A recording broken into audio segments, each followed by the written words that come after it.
Hello everybody, welcome to the third module of the fourth week on stress management. In today's session, we are going to discuss the different relaxation techniques other than the relaxation techniques that we have already discussed in the previous section. So, for strategies for relieving stress, today we shall discuss the biofeedback mechanism, the diaphragmatic breathing, yoga and stretching, mindfulness, tai chi, along with some very few techniques that we generally practice for relaxation. In the previous section, we had talked about progressive muscular relaxation, autogenic training, as well as breathing techniques. Now, in today's session, we are going to start with biofeedback mechanism. What is biofeedback? Biofeedback is nothing but the use of biological measures to provide a feedback to the individual about his physiological state. So, it is the use of electronic instruments to monitor and see physiological changes, mostly regulated by the autonomic nervous system. We already know that during stress there are changes in the autonomic nervous system, primarily the sympathetic nervous system, and these machines, these measures, biofeedback measures, what they are technically used to do is to make the individual more aware of what change is happening because of stress and how to change the physiological activity for improving health and performance. So, basically the biofeedback mechanisms are just measures. So, very often if you are told that you are breathing fast, now you need to breathe slowly, just focus on your breathing and try to calm down a little. That is also a feedback that you are getting from the outside world, from somebody else, and that will help you to control your breathing. The moment you start and focus on your breathing and try to calm it down, it will come down. In this case, the biofeedback tools or the biofeedback techniques take the assistance of several instruments. To start off with, what these instruments do as they measure the physiological activity such as brain waves, heart function, breathing, muscle activity and skin temperature. Now, these instruments rapidly and accurately, so basically on the real time itself, it provides feedback to the individual, and this feedback is as information that is provided to the individual, and he is taught several techniques to calm himself down in a stressful situation that will actually help him to, these techniques once taught, they can actually help the individual to practice by himself without the guidance of a trainer later on in future stress induced situations. So, the different instruments that are used in biofeedback are electromyograph, so that is EMG, the feedback thermometer or the thermistor, the electrodermograph or the GSR, which we commonly known as Galvanic skin response recorder or the GSR, the electroencephalograph or the EEG, and the electrocardiograph or the ECG. Most of you are comfortable and frequent with these names, and you probably have come across the ECG, EEG and the EMG earlier. Now, how are these instruments used to give feedback? So, what it does is these instruments generally measure the basal recording, and when an individual is in stress, and after that, a training is given to the individual and to reduce the stress. So, there can be several techniques taught, and thereafter again a recording is taken and the individual is shown how it is reducing after he employs these relaxation techniques. So, basically when we were talking of the different instruments trying to measure the physiological activity, we see that EMG actually measures the muscular activity, and what it does is it records the electrical activity produced by the skeletal muscles. Now, EMG can be of two types, primarily surface EMG and intramuscular EMG. So, surface EMG is a non-invasive technique. A non-invasive technique is where the individual does not have to get any no needle pricked into his body, or no other invasion is done. So, it is a superficial surface technique where the electrodes are placed to detect muscle action potentials from underlying skeletal muscles that initiate muscle contraction. We already know that during a stressful situation there is muscular contraction, and the EMG electrodes are placed on those muscles which we think that in this stressful situation which is actually contracting. So, the biofeedback trainers, what they do is they use these electrodes and place it on those particular areas of the body, and that response, the recordings are shown to the individual. And then after that, when the technique of relaxation or calming down is practiced and the individual is trained, after that again a feedback is given from the recordings to the individual to show that if you actually employ these techniques, it is going to reduce your muscular contraction. One of the muscle groups that is related to mental stress is the trapezius muscles. Now, the trapezius muscle is this muscle group that goes down from the nape of the neck to the back. So, it spreads on both the sides, and it is actually the what we call as the muscle back muscles. Now, we know that when we are stressed, the back muscles tighten. Now, this can be experimentally verified too, or experimentally showed too. So, that is what a biofeedback trainer does when he uses the EMG to show that this is how the muscles contract. So, the electrodes are placed, if it is surface electrodes, then it is placed on the muscles group, on the skin above the muscle group, and then these recordings are shown to the individual, and then after that the feedback is given to the individual, and after that after a training again we see that these muscles can be relaxed through several techniques. Now, that brings us to the feedback thermometer or the thermistor. We are familiar with the thermometer, and we know that it is the unit of measurement is generally Celsius and Fahrenheit. In this case too, the feedback thermometer measures in the Fahrenheit and Celsius, but it is a little different, as in what it does is it measures the skin temperature through arterial diameter. So, that is how the skin temperature is reflected.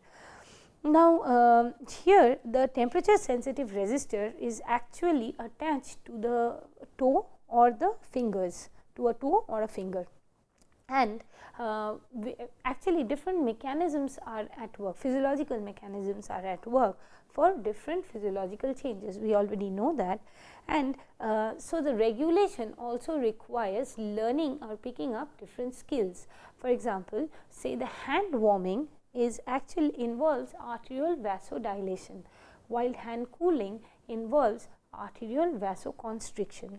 So, the biofeedback trainer who is using a thermometer, thermistor or a feedback thermometer actually shows the individual that the changes that are happening, and again there is a training, and then you get to see the different changes otherwise. Now, all these instruments of biofeedback are also used for research to find out that these individual body parts, be it the muscles, be it the skin, be it the changes in the cardiac response, all these are actually related to stress. That is how we know. But in this case, what the biofeedback training does is it actually gives the individual the input that you can control your physiology by bringing about some changes in the way you deal with the stressor. So, dealing with the stressor in this case would be something like employing some training activities or some relaxation techniques, and these techniques once taught can be practiced by the individual by himself or herself when he is alone. So, this biofeedback is actually a tool to assist the individual, some input to the to know how he is performing in a chronic in a stressful situation. Now, that brings us to the galvanic skin response recorder, which is a measurement of the dermal activity in the body. So, the GSR is also with the help of we use electrodes for GSR, and there again it measures skin electrical activity by using electrodes placed on the hand or the wrist.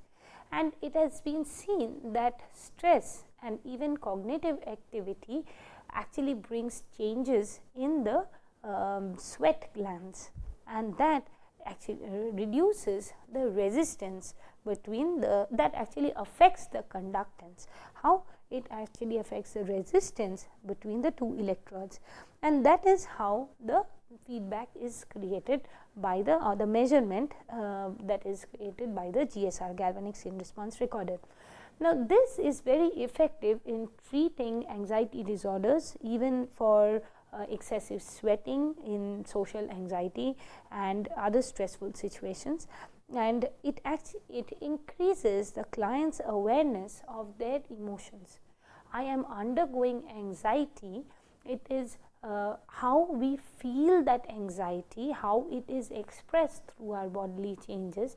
The individual is made aware through the GSR, and many a times this is also a part of the lie detector or the polygraph. Polygraph is nothing but an accumulation of several of these techniques that provide information about the physiological changes that the body is going through. So, polygraph includes the GSR. Now, coming to the EEG, the electroencephalogram.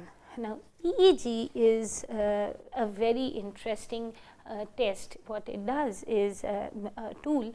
It actually measures the brain waves, and there is generally an EEG cap, and there are several channels. So, there are electrodes that is fixed in the cap, and it can be dry electrodes or wet electrodes, which is used with the use of a liquid, and it is the cap is put on the individual. So, it can have several channels or several electrodes. So, it could be a 64 channel EEG, it could be 256 channel EEG, which measures the work of these electrodes is to measure the electrical activity in between the nerve cells. So, this EEG is very often used with sleep disorders, epilepsy, but how is it used in stress? We see that we already know that there are different forms of brain waves that travel when there is a neuronal impulse. So, the neuronal impulse actually travels as brain waves. So, between here these electrodes capture the changes in the brain waves, and these bring about so these record the different types of brain waves that are formed during different situations, and research shows that during during stress there is a particular form of brain wave that is found more in the frontal lobe. This EEG techniques or EEG feedback is used for ADHD or attention deficit hyperactivity disorder, stress induced acute stress disorder, and also in post traumatic stress disorder, and also for migraine and generalized anxiety. Now, this EEG as a feedback mechanism actually is used more for research than for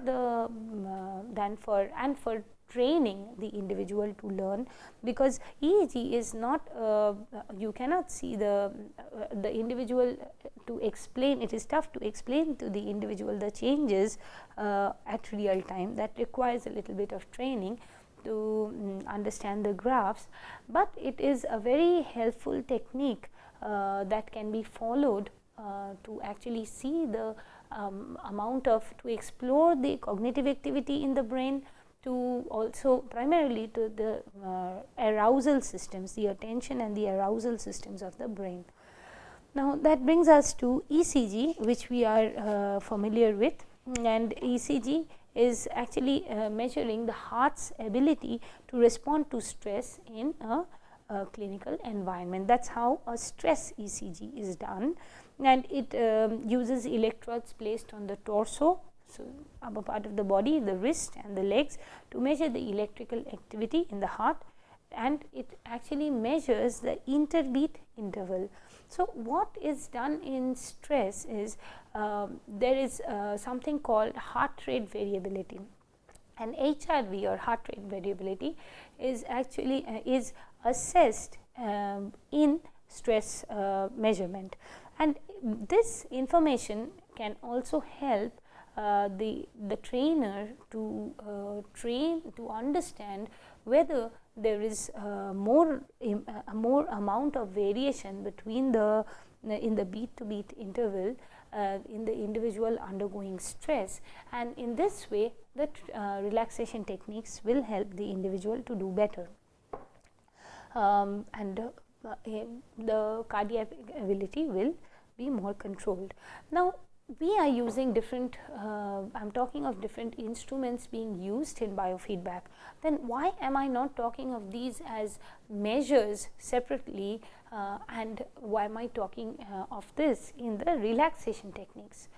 The primary reason being that the core of all these techniques is to provide an input to the individual to bring about a change in his physiology, and once the individual is aware that he can bring about some change with some training or with the application or the employment of certain techniques, certain trainings, then he will have more control. He will have this sense of control, this perception of control over the situation, and that by itself reduces stress and anxiety. So, that brings us to diaphragmatic breathing, okay, which is another technique for relaxation.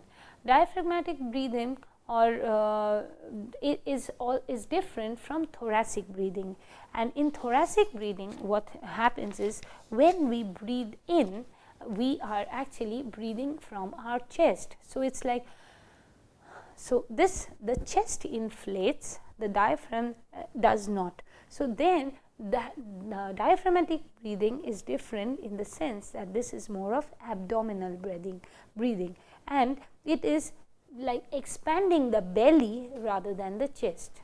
So, what is done is the individual breathes in from the belly, from the stomach. So, this can be practiced either by sitting down in a relaxed position, in a relaxed posture, or by lying down.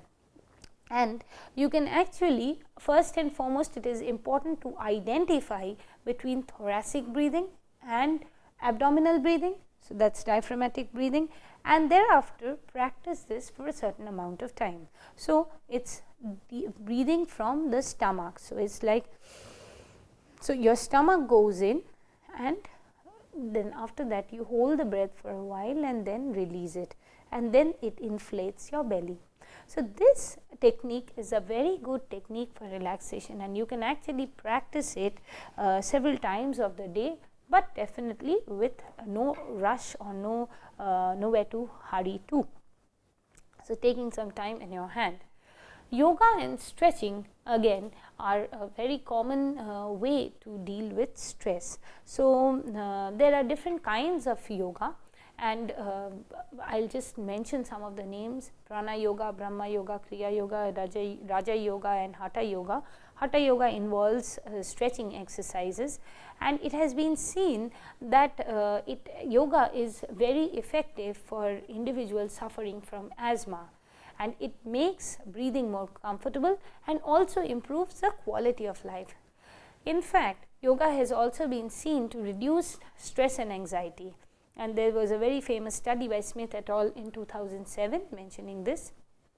Yoga also involves deep breathing, and many of us are aware of it. It is known as pranayama, and these pranayama techniques actually regulate breathing, and they decrease the respiration rate, oxygen consumption and carbon dioxide elimination. So, what it does is it conserves the energy within the body, it trains the body to conserve the energy. So, this way yoga and stretching, if these exercises are followed, then it also helps in relaxation. And that brings us to mindfulness. Now, what is mindfulness? Mindfulness is focusing attention at the present moment. So, it is focusing attention on the here and now. And what it is different from mindlessness, which is going through life without focusing on the present moment, that is, it focuses on the goal rather than the experience. Most of the times many people complain of not being happy. How? Because they are, or rather why? It's because they are when they talk of whatever has happened, and when they are looking ahead, what are the things that may happen to them. But what is actually happening to these individuals is they are not realizing or experiencing the moment now. So, many times these individuals complain again after a few years about how they wasted the time then and how that time was not good. So, if you do not experience, if you do not live in the moment, if you do not live in the here and now, then it is you will lose out on many things. And this is a technique that is used for also reducing stress. So, some of the tenets of mindfulness are to recognize the emotion present, acknowledge the emotion, accept the feelings and sensations that the body is undergoing, and recognize that this is a passing mental state. Say, if an individual is feeling that, oh God, I am going through a panic attack, I think I will faint. So, the individual first has to recognize that the emotion, okay, I am going through certain changes, acknowledging it, accepting the feelings and sensations, okay, this is what is happening, but I am watching myself as another person going through these changes, and finally telling himself that, well, this will pass. This is just another state which will pass very soon. In panic attacks, what we generally train the individual is that you have to just calm down for a while and don't worry, this is going to go. This is just for a few minutes. Now, imagine yourself watching a horror movie. It is the same experience. If you are right into the movie, imagine seeing yourself with the protagonist walking down horror palace or house, a haunted house, and there you will start feeling the same emotions of fear that probably the actor is trying to depict. The moment you watch that individual from outside, as in you start saying that, oh, this actor is performing well, and this is the light and sound techniques have been wonderfully employed, and the camera work is really good, you will not feel scared. So, you are not detaching yourself from that state and recognizing this as a passing mental state. So, some of the training techniques used for mindfulness is mindfulness based stress reduction, and this is a wonderful technique that is used for reducing stress. Another technique that is very popular is the Tai Chi, which is basically a traditional Chinese form of self-defense, and it involves self-paced gentle physical exercise and stretching, which is of a continuous movement. So, it involves a series of movements performed in a slow and focused manner, and it is also accompanied by deep breathing. Tai Chi is also very effective in stress reduction. Some of the other techniques being using music for relaxation. Now, there also you can use music with guided imagery. I have spoken about guided imagery in the previous section, and owning a pet. So, having a hobby, owning a pet, these are also some of the techniques that you can employ to reduce stress. Thank you.